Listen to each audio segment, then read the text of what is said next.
All right, we're back. What's up, boys? Hey. What's up, fellas? How we doing today?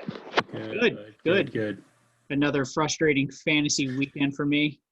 The best part was Thursday night. My defense played, and they got -1 point. So I woke up and I was like, great. And then I was talking to Joe Friday night, and he said, yeah, I got an alert Friday morning that I was already winning. And he said, that's not possible because none of my team had played yet. And he looked at me because I had negative points. ESPN was like, you're already got this in the bag. So that game of the week became a bust pretty quick. Yeah, that sucks, man. That's tough when your DST puts up negative points. I was looking at Kirk Cousins on Hannah's roster, -5. That's brutal. Yeah, what he That's had absolutely at brutal. one point it was fourth quarter at 56 yards and 3 interceptions. Oof. Brutal. And did we pick him as a rebound guy last week? Or He did had we done talk great. about a He had possible... scored 30 points the week before, remember? If we did go back and delete that crap. Trim the tape. Yeah, so actually, even this week was extremely frustrating. Number of injuries across the board. I think we had a total of 6 ACLs, number of high ankle sprains, couple concussions. Just terrible stuff you see to hate to happen to these professional athletes and fantasy squads. But what we want to recap here before we go into the scoreboard here is what the current projected finish for the league is. We've had an enormous swing for one player. Basic Breeze has gone from 16th all the way to 1st. Well, that's 2 games with 130-plus points. That team is hot. It is hot right now. It is unbeatable. It has been it's been top 3 in scoring. Like you said, 130 points the first 2 weeks. It is on fuego. I would not want to mess with it. As you can see, every other team has had a little bit of a swing here, maybe 6 spots, maybe 4 to 6 spots. This one jumped a mere 15 in projection. So either this tool doesn't know what the hell it's doing, but that is a wild swing for Basic Breeze. Yeah, that's incredible. I have a theory. In the years past, when we did an actual party, Court was pretty busy with moving food. There was a baby, entertaining parents, all that kind of stuff. Right. Yeah. So she was a little preoccupied. We would throw in a bad pick for her here and there. But this year, a little more focused, able to focus on her team, and look at it, it's skyrocketing to the top. So I'm scared. Yeah, I would be too. Aaron Rodgers has outperformed. Jonathan Taylor probably wasn't supposed to be good till about week 5, but Mac leaving, that's made this team really, really good. And this was with an underperforming Kenyon Drake. So got to watch out. Basic Breeze isn't so basic. We got to watch out for her. Yeah, totally agree. So this week, you want to just run through where everybody stands this Monday night, give our projections for anybody who's still left hanging. There's still a couple games out there. And just see, call out big plays, big injuries, what's happening in the NFL. Sure. So since it's my account we're logged into, my game popped up here first. If I had to put a title to this game, I'd say Wolfman's got nards, drops the hammer on old Pyros, but ends up getting neutered. Christian McCaffrey out anywhere between 4 to 8 weeks is what the last projection I heard. Yeah, those high ankle sprains are brutal. Even with the best staff, the guy who came back from it fastest was T.O., remember? Super Bowl? Yeah. That was broken. Hyperbaric chamber a couple weeks before. God, I hope we'll send one to CMC because this Wolfman Scott Nards needs this desperately to remain competitive. Yeah, you were already on the hunt for backup running backs, and you got your wish. Connor played pretty decently, but man, this is a big loss for 4 weeks. Tough. Very tough. Benny, my bench has no depth. Zach Moss didn't. It was actually pretty underwhelming this week.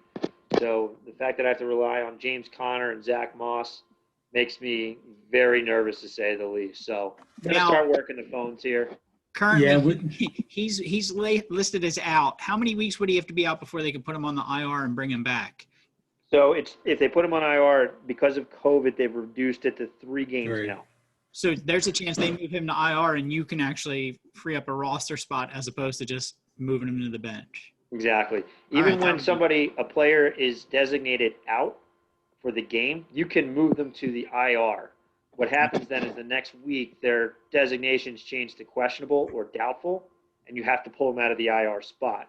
But even if it's for 1 week, say, you can use the IR spot for that 1 week. Gotcha. Perfect. And thanks for clarifying. I thought course. somebody else is going to run into that issue for certain. Yeah, I kept that to myself for a while here. Still wasn't able to win the league with it. Anything else you want to tell us?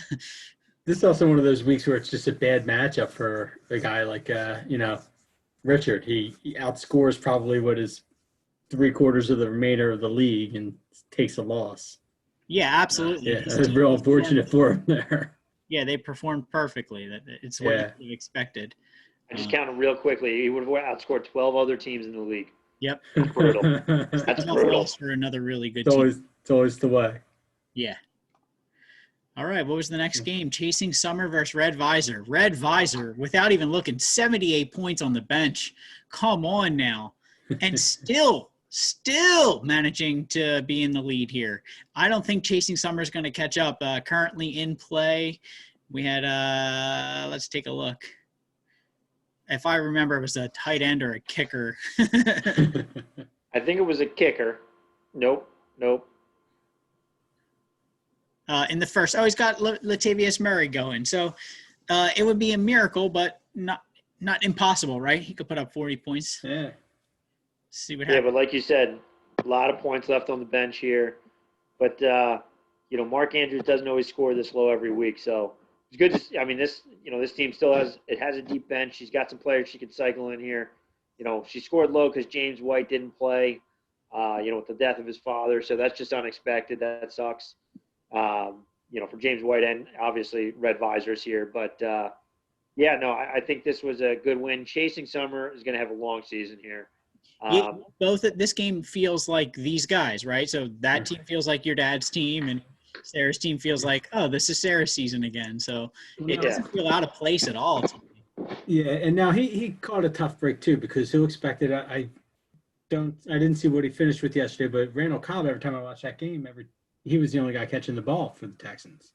So it's a big miss having him sitting on your bench, and luckily he gets Galladay back next week, so he'll be able to or at least that's what I saw. So he should be able to get some, back into, solid wide receiver position there. Yeah, the guy I wanted to point out is Gage on his bench. He picked him up out of free agency. I had my eye on him too. 2 big games. Yeah, 2 big games. I think he's legit. I think he's a good fit in that offense. I think that production will continue. He might get a flex position next week. I wouldn't be surprised. I mean, I would be tempted to do it after the 2 games he's had. So great pickup there. Really smart play. Yeah, and, just the one thing I'll add to that is he's got a lot of wide receivers here. Now Galladay's coming back, he could maybe send one of these guys off for an RB2, and start getting some running back help. Joe Mixon's been underperforming, but I don't think it's going to be like that the rest of the season. Tavius Murray is good. I would keep him in case Kamara goes down. Yeah. But, Bell, I don't think Bell becomes valuable until he's off the Jets. Yeah, it's going to be – well, he'll have a good spot on the waiver wire this week because otherwise it's going to be a run on running backs. Oh, yeah. Get them in. This is where the FAB or the free agent acquisition budget is a lot more fun than waiver wire, because instead of just the order of whoever loses the most gets the top pick, everybody has to put a bid in on a player, right? Oh, I like that. Yeah.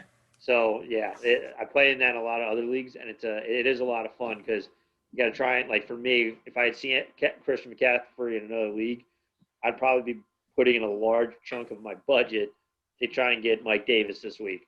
So, it's another element that makes it a little bit more interesting.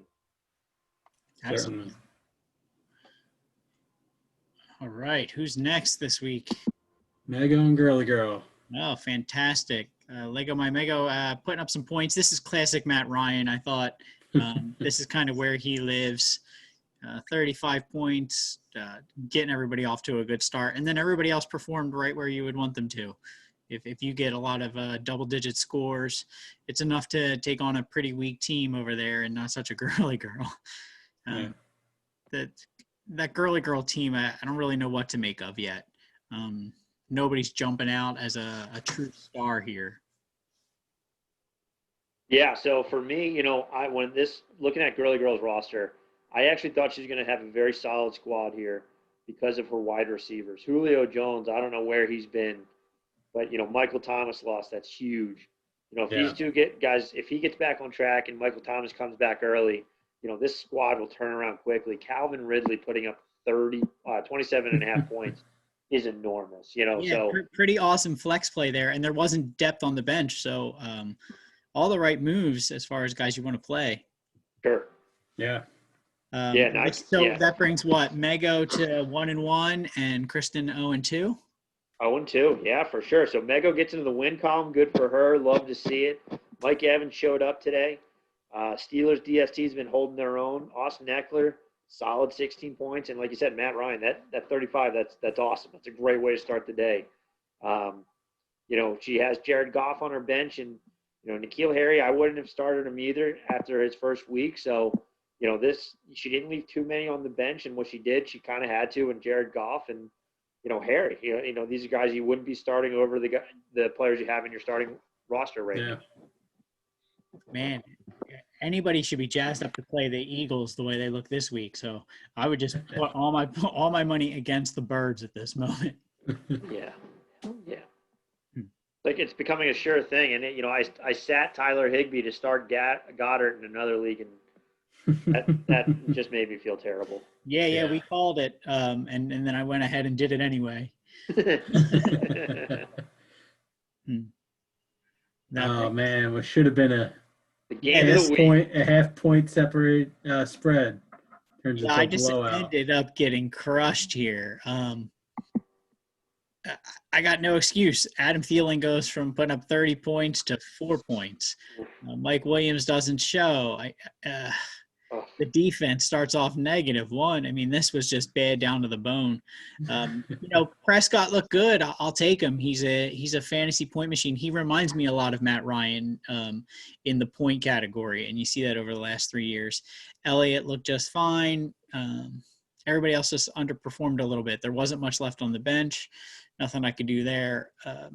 And just got outperformed again. Russell Wilson proved me wrong. I talked trash on him last week and said that wasn't him. Instead, he went and increased his points. Jones, Johnson. Now, I did hear, was it Cortland Sutton? Is he injured? Yes. Yeah. That's going to be a big loss there. Yes. I agree. But this auto-drafted team is just fantastic. So I can't give Joe any credit. I doubt he even moved the guys around.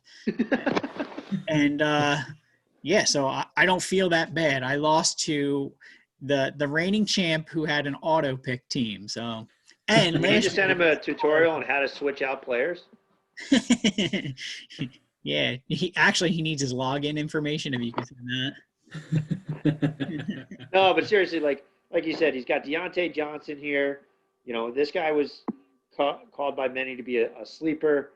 19 points. The loss to Sutton, that's huge. David Johnson disappeared, but he's got Jerick McKinnon, so maybe that's his flex. Or hey, this is maybe a trade partner with my dad. He might need wide receiver help losing Sutton. Maybe they can work something out. Send one of McKinnon over for one of Chasing Summer's wide receivers.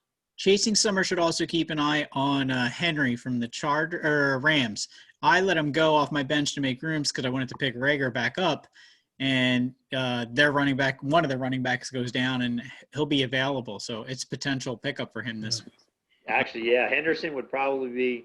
It would be either Mike Davis or Henderson would be my top waiver wire acquisition. Well, I have a feeling the Rams are going to just switch it up on everyone all season long.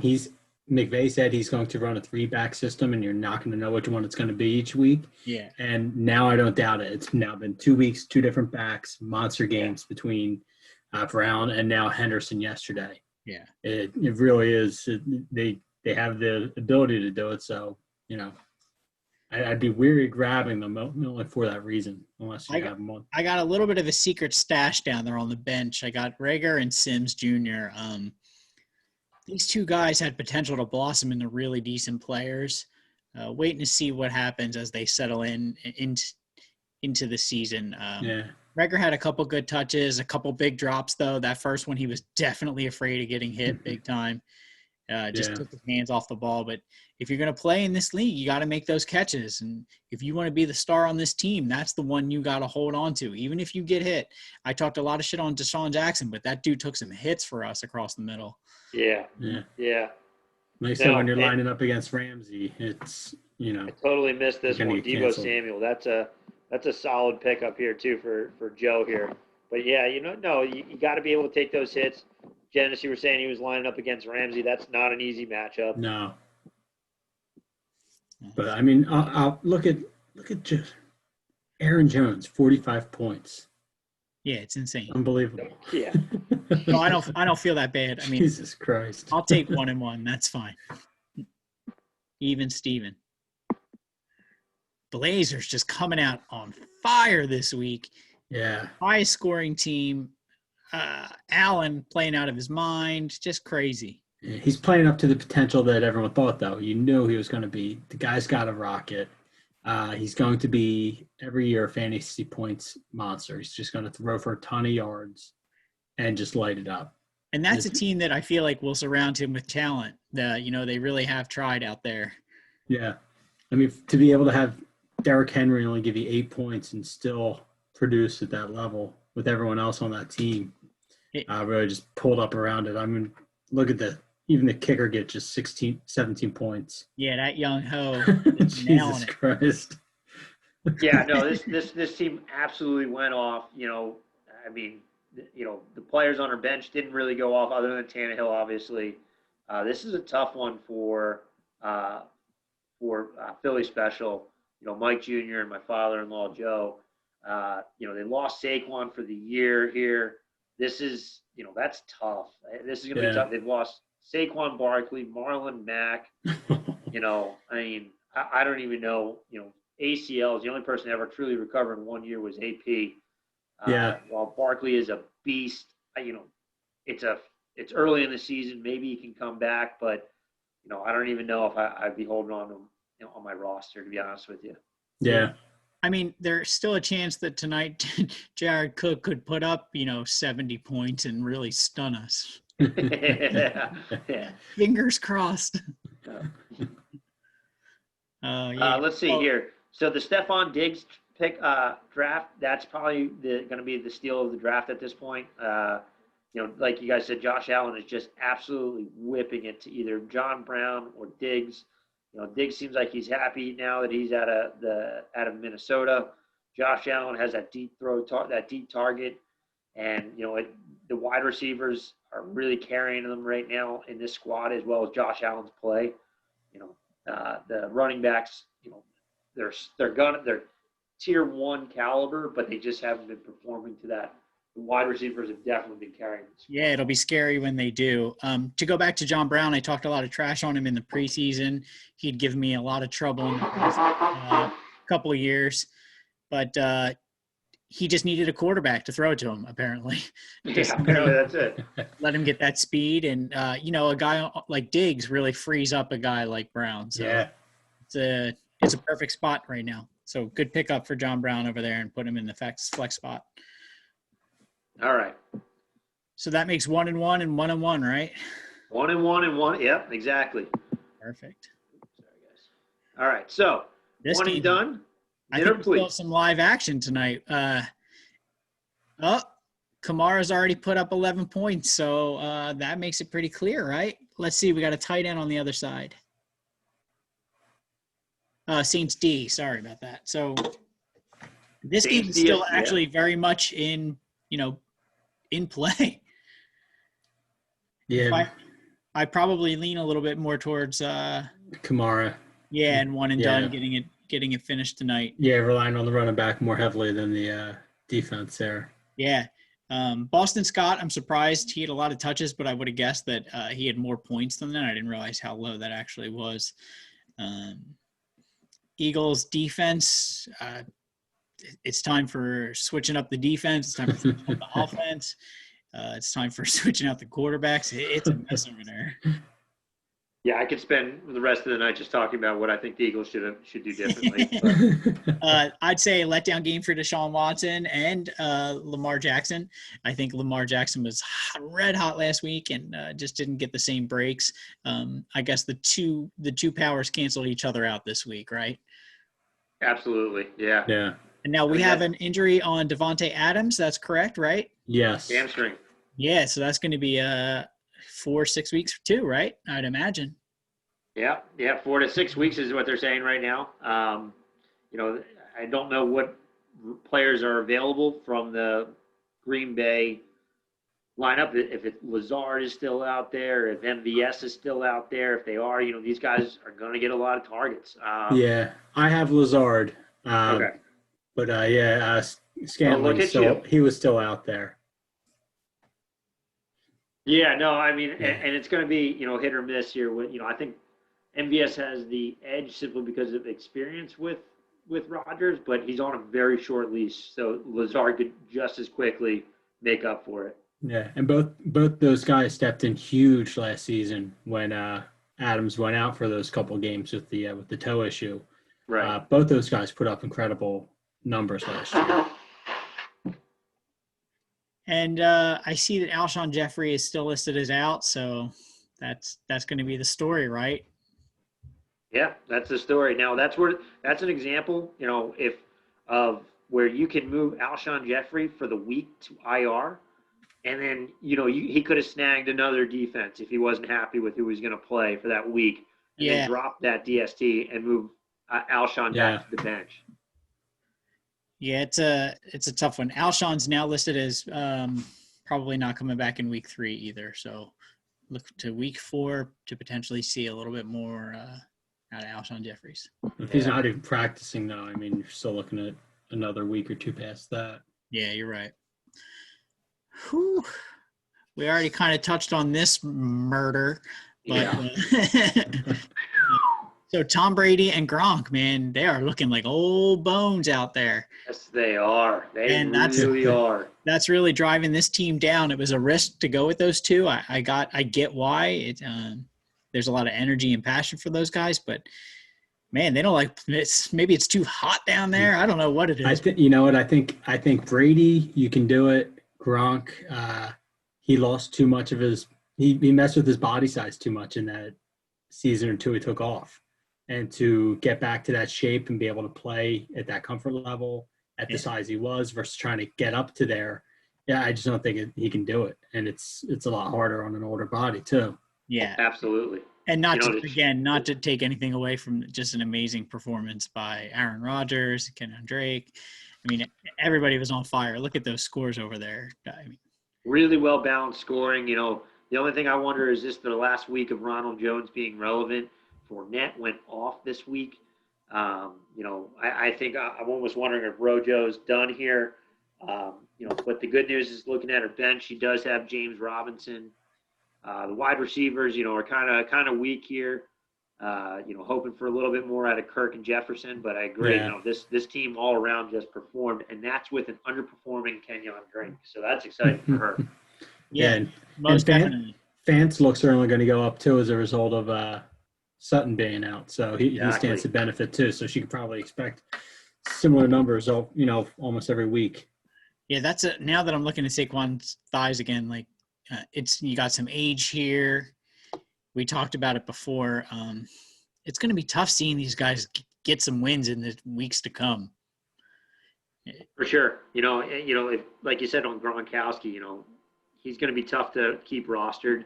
There's very few tight ends out there right now. Not impossible to find somebody, but, I'd probably be moving on from Gronk. He'd have to show me a week or two of consistent results before putting him back on the roster. The Nick Chubb and Carson duo, this is going to be good. Might be looking for a new QB. Yeah, so that's exactly where I was going to go. Why not pull up one of these guys, younger guys who's going to put up 20 points, and at least if the Tampa Bay Bucks don't go, you don't lose. You know what I mean? Split up Gronk, split up Brady. I would probably look for a young quarterback because I think tight ends are going to, be hard to find. Eventually, those two will find their rhythm, but I would probably be looking quarterback at this point.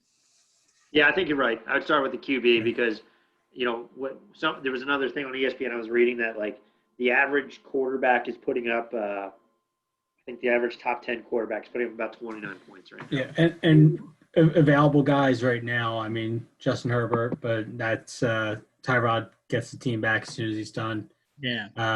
Mitch Trubinsky. He's had 2 solid games. He's averaging 20 points a game, 28 points last game. Jimmy Garoppolo, if his ankle's all right, they don't do too bad putting up numbers there. They've got a lot of speedy receivers. Derek Carr, I think a lot of people overlook Derek Carr. He's a solid quarterback. Phillip Rivers even, and Baker Mayfield, all out there still. Yeah, that's what I'm saying. Get one of these younger guys and just split it up so that if the Bucs have a rough day or a rough couple weeks, you don't lose automatically. Yeah, I agree. And she's got Kirk Cousins. I don't know if I'd hold on. Maybe picking up 2 QBs is the way to go here and rotate them based on matchups. Yeah. Yeah. Okay. Let's see. I think we got one more. Yep. Nice. All right. We saved the best for last. First and 10, 1-0, 95.5. An absolute nail biter here. Projected to be 120 versus Parade Day Survivors. It was projected to finish 104. Oh, now 103. But it's tight right now. I just need him not to throw the ball to Sanders. That's it. Yeah, just keep the ball away from Sanders tonight. I think Sanders has only been targeted once so far. We're almost halfway through the game, so that's a good start. That is a pretty good start. I do like your chances. I like that you have it a little bit on both sides. That I think that helps. Drew Brees is pretty reliable. He's even more reliable on Monday and Sunday nights. I think if you look back on his history, he has big games there, so I wouldn't really worry about that too much. You were just saying that the top players put up the top quarterbacks can put up to 29 points, 30 points. Again, my case for why Carson Wentz is not a top 10 quarterback. That like the guy, he's not great, man. He's just not great. He doesn't have the weapons. That's my quarterback you're talking about there. I'm going to keep to it. He doesn't have the weapons. You give him Dallas's offensive weapons, Carson Wentz wins the Super Bowl every year. What? That is a hell of a statement. Absolutely. Yeah, fella. I was going to say if you give him the offensive line, you know why? Because do very well. He's a top 10 quarterback. Like we said though, look at interceptions over the past couple of years. Dak Prescott versus Carson Wentz. Dude, in the Baker big game Mayfield when it means is a better lot. than Carson Wentz. No. Come on. Well, yeah, he's got better receivers. Wait, you said Baker Mayfield's better than Carson Wentz? He's throwing the ball to Jarvis Landry. And you're lucky you're the host of this meeting. I'd boot you from it. Try to fight me through the screen. He's got quality receiving core. I like to push buttons, but I'm not the biggest Carson Wentz fan. He reminded like there's an analogy in my head where he's like some kind of cruise ship. Like everybody thinks cruise ships are awesome until you get them, and then you're just stuck on some dumb boat and the toilets are overflowing. I think he's got to turn it around. He's got to play better. I told you before we kicked this off, started recording, my concern about Wentz is his decision-making, frankly, has gotten worse as he's gotten older, in terms of holding on to the ball, just, if he doesn't see a play, throwing away rather than feeling like he's got to thread it through. I know there's concern. I think there's more concerns around our defense. Dennis, I think you were right in our chat this weekend that the defense needs to tighten it up before we can start putting this on the offense. The offense is gonna go through growing pains. They have some younger guys, I guess, but I'm still on the Wentz train. I'm cool. It's cooling for me for sure, but I want to see him making better decisions. Yeah, it's just the defensive play, it's just terrible. And for years we got by with this bend, don't break, and you get a key turnover at the right moment. Yeah. But they just don't have it. The talent is not there on the secondary. The linebackers in the secondary, other than Darius Slay. Darius Slay is the only guy who's in his position. Jalen Mills is out of his position, and they're forcing them to bring all the safeties up. So there's no over-top help because the linebackers are so terrible. It's horrible. They got to do something there. That's what's killing them. So how are you feeling about your team tonight and going forward? Yeah, that was my next question. Yeah, I mean, Raheem Mostert, that scares me. He's doubtful. It's a MCL sprain, so that could be anywhere from, he could play with it, or it could just be something like Devontae Adams last year where it's week to week and it aggravates him. He gets out on the field, plays 2 plays, and he's out. So that one really kind of concerns me. Godwin should be coming back. He's already out of concussion protocol. I think he just wanted a week off. Peterson, I'm still waiting. It looks like Detroit, they're still figuring out what they want to do. He had Carry-On had a touchdown yesterday. Their other running back, Swift, they're still not fully sold on him, so I think I can do all right there. I think I still feel confident about my team. I'm going to tinker a little bit, but not a whole lot. I'm not going to make a whole lot of moves. The defense had a huge rebound for me this week. I like my kicker situation. Ertz too. I think Ertz is his play is reflective of someone who is worrying more about getting paid than catching balls. And I think the team should call off contract negotiations until after the season and just get down to playing. Don't worry about it. This walking around, I don't know how they feel about me, hurt feelings in the middle of a season. Can't have that shit. So especially when you got a guy breathing down your neck. Yeah, when Goddard gets in and shows that he can catch the ball and run for 5 yards afterwards. Yeah. It's, like he can catch a fade. It's starting to make it look like it's kind of a no-brainer pretty soon. Yeah. So, absolutely. I mean, when you want to get paid like the top 2 guys, but there's a huge drop-off in quality between Kittle and Kelsey, and then Ertz, who was bona fide number 3, but it's a big gap between 2 and 3. Yep. So did we hit everybody tonight? We did.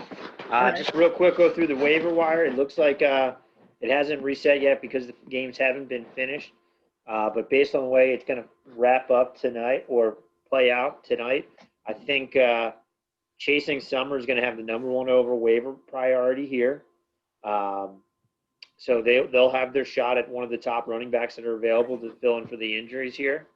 One of the things I love about fantasy football is trying to make trades.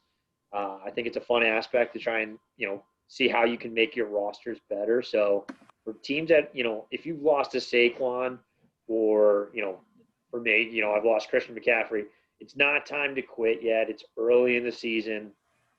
I guess my thing is give it a go at trying to find something on the waiver wire, maybe try trading. There's no, bad offers. Try and find some way to keep it going. Just don't throw in the towel.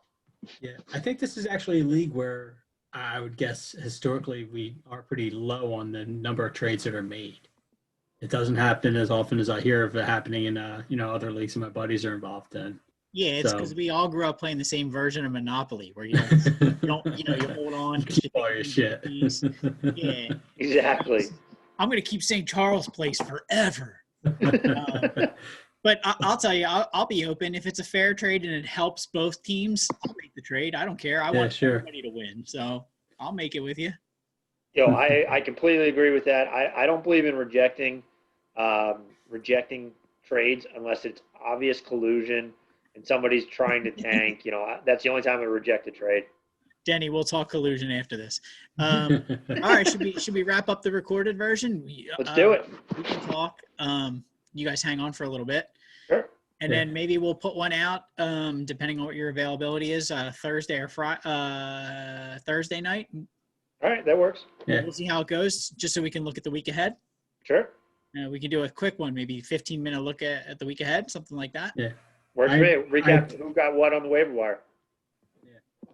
I had my three quick thoughts I wanted to get in. Alex, I was telling you. Winner of the week was Justin Herbert for knocking out a linebacker as a quarterback. Weasel was the Atlanta Falcons for not knowing how to fall on top of a rolling ball, not a bouncing ball, rolling ball. And the annoying name of the league is Mecole Hardman. Reminds me of the guy Michelle in Dodgeball. Michelle, yeah. Almost as bad as it makes me think about my sister naming her son Anthony. Anthony. That's all I had. If you can dodge a wrench, you can dodge a ball. All right, I'm going to stop the recording if you guys want to hang out for a minute.